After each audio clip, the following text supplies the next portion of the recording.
தலைவர் விஜய் ஒரு 35 நிமிடங்கள் இந்த மதுரை மாநாட்டில் உரையாற்றி இருக்கிறார். அவர் உரையாற்றியதில் மிகவும் முக்கியமான அம்சங்களை நாம் இப்போது பார்க்கலாம். முதலில் அவர் பேச்சை தொடங்கும் போதே சிங்கம் தனியாகத்தான் வரும், அது எல்லா பிரச்சனைக்கும் வராது, தொட்ட பிரச்சனையை விடாது என்ற ஒரு முத்தாய்ப்போடு அவர் பேச்சை தொடங்கினார். அதன் பின்னர் மதுரை என்றாலே நமக்கு ஞாபகம் வருவது கேப்டன் விஜயகாந்த் தான் என்றும் எம்ஜிஆரை போல வாழ்ந்தவர் என்றும் அவர் கூறினார். இதனால் விஜயகாந்தின் வழியில் தான் அரசியலில் வெற்றி பெறுவேன் என்றும் அவர் இந்த உரையில் தெரிவித்துவிட்டு மதச்சார்பின்மைக்காக ஓங்கி ஒலிக்கும் குரலாக தாம் எப்போதும் மக்களுக்காக பணிபுரிவேன் என்றும் இந்த உரையில் அவர் கூறியதில் மிகவும் முக்கியமானது. இதே போல பெண்கள், குழந்தைகள் மற்றும் விவசாயிகள் உள்ளிட்ட எல்லோருக்குமான அரசை அமைப்பதே தனது இலக்கு என்று குறிப்பிட்ட அவர், கொள்கை எதிரி பாஜக தான், அரசியல் எதிரி எப்போதும் திமுக தான் என்றும் அவர் கூறியிருக்கிறார். தாமரை இலையில் தண்ணீர் கூட ஒட்டாது, தமிழக மக்கள் எப்படி ஒட்டுவார்கள் என்று பாரதிய ஜனதா கட்சிக்கு நேரடியான எதிர்ப்பை இந்த கூட்டத்திலும் அவர் விக்கிரவாண்டி கூட்டத்திலும் தெரிவித்ததை தொடர்ந்து இந்த கூட்டத்திலும் பாரதிய ஜனதா கட்சியே தமது கொள்கை எதிரி என்பதை திட்டவட்டமாக விஜய் அறிவித்திருக்கிறார். இதில் பாசிச பாஜகவோடு கூட்டணி வைக்க உலகமகா ஊழல் கட்சி என்று அதிமுகவை மறைமுகமாக குற்றம் சாட்டி அவர் பேசினார். அடிமை கூட்டணி நமக்கு ஏன், சுயமரியாதை கூட்டணி தான் நமக்கு தேவை என்று அதிமுக என்ற பெயரை குறிப்பிடாமல் 2 முறை அதிமுகவை தாக்கி அவர் பேசியதால் அதிமுகவுடன் இனிமேல் கூட்டணி வைப்பதற்கான வாய்ப்பு இல்லை என்பதுதான் தெரிகிறது. இருந்த போதிலும் எம்ஜிஆர் பாடல்களை பாடி அந்த எல்லோருக்குமான அரசாங்கத்தை அமைப்பதே தனது இலக்கு என்றும் அவர் தெரிவித்ததுடன் திமுகவை மிக கடுமையாக சாடியதுடன் முதலமைச்சர் ஸ்டாலினை அங்கிள் என்று குறிப்பிட்டு, உங்களது ஆட்சியில் ஒருவராவது உண்மையாக நேர்மையாக ஊழல் இல்லாமல் ஆட்சி புரிகிறார்களா என்ற கேள்வியை கேட்டார். அரசு ஊழியர் மட்டுமல்ல, ஆசிரியர்கள் மட்டுமல்ல, விவசாயிகள், பெண்கள், மாணவிகள் என அனைத்து தரப்பினரும் பாதிக்கப்படுகிறார்கள். இதனால் ஸ்டாலின் அங்கிள், நீங்கள் செல்லும் பாதை வெரி ராங் அங்கிள், தவறான பாதையில் சென்று கொண்டிருக்கிறீர்கள் என்று அவருக்கு ஒரு எச்சரிக்கையும் விடுத்தார்.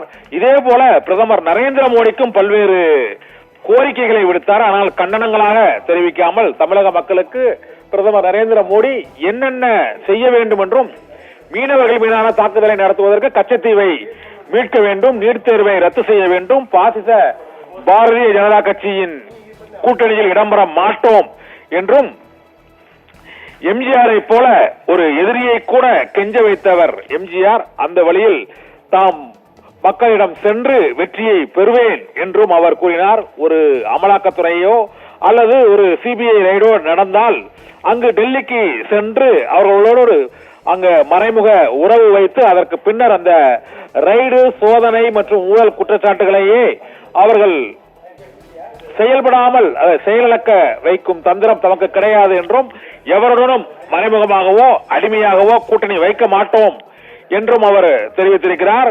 இது தவிர ஒரு 30 வருஷ நன்றி கடனை தான் நான் உங்களுக்கு ஆட்சிக்கு வந்து எல்லோருக்கும் நல்லது செய்வேன், மக்களுக்கு உழைப்பதே எனது பணி, உங்களோடு இணைந்து பணியாற்றுவதே எனது பணி என்று ஒரு நெல்லையும் உண்மையையும் ஒப்பிட்டு ஒரு குட்டி கதையையும் வழக்கம் போல அவரது அனைத்து பொதுக்கூட்டங்களிலும் பேசும் அந்த குட்டி கதையையும் அவர் கூறினார். இதனால் ஒரு அரசன் தளபதியை தேர்ந்தெடுப்பதற்கு நெல்மணிகளை கொடுத்து அதில் அவித்த நெல்லை கொடுக்காத ஒரு உண்மையான ஒரு தளபதியை தேர்ந்தெடுத்ததை போல மக்கள் இந்த தளபதியை தேர்ந்தெடுக்க வேண்டும் என்ற வேண்டுகோளையும் அவர் விடுத்தார். இதே போல சினிமாக்காரன் அரசியலுக்கு வருவது எடுபடுமா என்ற கேள்வியை அவரே கேட்டுவிட்டு, அதில் அம்பேத்கரை தோற்கடித்தவர் யார், காமராஜரை தோற்கடித்தவர் யார், நல்லக்கண்ணுவை தோற்கடித்தவர் யார் என்ற கேள்வியை எழுப்பி அனைவரையும் தோற்கடித்தவர்கள் அரசியல்வாதிகள் தான் என்றும், சினிமாக்காரன் ஆட்சிக்கு வந்தால் அனைவருக்கும் மக்களுக்கும் உழைப்பதே எனது பணி என்றும், மற்றவர்களைப் போல தாம் ஓய்வு பெறும் வயதில் அரசியலுக்கு வரவில்லை என்றும், தாம் படைக்கலனோடு வந்திருக்கிறேன் என்றும் அவர் விஜய் இந்த உரையில் மிக முக்கியமாக தெரிவித்தார். கவன நாடகம் ஆடுவது தமதுக்கு பிடிக்காது என்றும், மனசாட்சியோடு உண்மையாக நடந்து கொள்வதே தமது விருப்பம், அதற்காகத்தான் அரசியலுக்கு வந்திருக்கிறேன் என்றும் கூறினார். மற்றொரு மிக முக்கியமான ஒரு சஸ்பென்ஸ், அனைத்து தொகுதிகளிலும் வேட்பாளர்களை அறிவிப்பேன் என்று கூறிவிட்டு ஒவ்வொரு தொகுதியாக அறிவித்து அத்தனை தொகுதியிலும் விஜய் போட்டியிடுகிறார் என்பதை உணர்ந்தே நீங்கள் போட்டியில் அனைத்து வேட்பாளர்களையும் வெற்றி பெற செய்ய வேண்டும் என்ற வேண்டுகோளை விடுத்தார். பாசிச பாஜக, பாய்சன் திமுக ஆகிய இரண்டையும் தோற்கடிப்பதே தமது இலக்கு என்றும் அவர் கூறினார். விக்கிரவாண்டியில் பாசிசம் பாயாசம் என்று கூறினார். இப்போது அதை சற்று மாற்றி பாசிச பாஜக, பாய்சன் விஷம் திமுக என்று விஜய் விமர்சனம் செய்திருக்கிறார். இந்த மதுரை மாநாட்டில் ஒரு அரை மணி நேரத்திற்கும் அதிகமாக அவர் பேசிய அந்த பேச்சில் 1967, 1977 ஆகியவற்றில் ஏற்பட்ட அந்த ஆட்சி மாற்றம், அரசியல் மாற்றம், வரலாறு திரும்பவும் வரப்போகிறது 2026ஆம் ஆண்டு நடைபெறக்கூடிய சட்டமன்ற தேர்தல் என்பது அதை உறுதிபட தெரிவித்துவிட்டு மாபெரும் மக்கள் சக்தியோடு தாவேக்கா என்றாலே அது வெகுஜன மக்கள் படை என்றுதான் அழைக்க வேண்டும் என்றும் அவர் கூறியிருக்கிறார். இதனால் வெகுஜன மக்கள் படையாக ஒவ்வொரு இல்லத்திலும் நாங்கள் ஏற்கனவே சென்று விடுதான் கட்சியையே தொடங்கி விட்டுகிறோம். நாங்கள் கட்சியை தொடங்கிவிட்டு வீடுவீடாக செல்ல வேண்டியது இல்லை என்றும் வழக்கமாக அவர் அவருடைய ரசிகர்கள் மற்றும் மக்களை குறிப்பிடும் வகையில் தூத்துக்குடியில் அந்த துப்பாக்கிச் சூட்டில் இறந்த சுனோலில் அவருக்கு நான் தாய்மாமனாக இருப்பேன் என்று கூறியதை போல அனைத்து சகோதர சகோதரிகள் மற்றும் தம்மை சகோதரிகளாக பார்க்கும் அவர்களுடைய குழந்தைகள் ஒவ்வொருவருக்கும் தான் தாய்மாமனாக இருப்பேன் என்று ஒரு தமிழக சென்டிமெண்ட், அந்த உறவு சென்டிமெண்டையும் அவர் இந்த பேச்சின் போது கூறிவிட்டு பல கேள்விகளையும் அவரே கேட்டார். ஆட்சியை பிடிப்பாரா விஜய்? அவரது ரசிகர்கள் எல்லாம் ஓட்டுகளாக மாறுவார்களா என்று அரசியல் ஆய்வாளர்கள் பல்வேறு கேள்விகளை கேட்டுக்கொண்டே இருக்கிறார்கள்.